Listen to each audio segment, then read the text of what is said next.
So obviously the world of Wentworth is very dark and very gritty, and particularly the role of Franky requires me to go to some pretty dark places and some violent places, and sometimes sustaining that over weeks and months of shooting can be pretty taxing. I'm just pretty lucky that, you know, I have a great support in the cast and crew around us, so that gets me through. I really, probably one of the first scenes that I ever shot was a scene that I did with Kate Atkinson when Joan Ferguson had just stepped into the job and was working very hard to get her deputy in her corner. And we drank a couple of vodkas, or I made her drink a couple of vodkas and I had water. That was probably, it started from there and it just took off.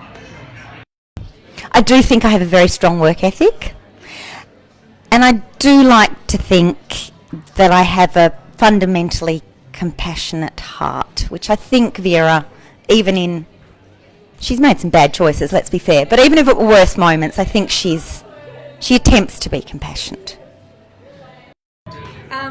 I think it's because she's one of the rare and few LGBT characters on television. I think there was a great demand for representation on screen, and Franky came along at a time where, you know, that want was ripe, and I think she really filled that market, and I'm really proud to have been part of that journey.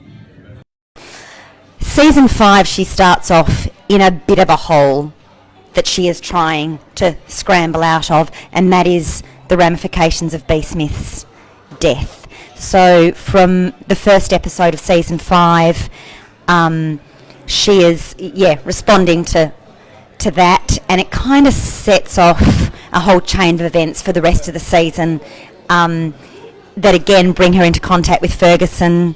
There's developments with her relationship with Jake, so it's another turbulent road for young Vera. Wentworth is a fabulous work family to work with, and it's all consuming. It's only really after the show's wrapped and it starts to go to air and you're walking around trying to be just your own normal self that you start running into the people who watch the show and love it so much.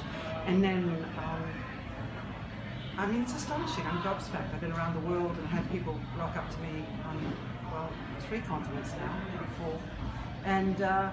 And you suddenly realise that this little piece of quality Australian television drama is just reaching very far and wide and touching people. People are incredibly emotionally invested in it, and it's I'm moved by it. Actually, it's really fabulous.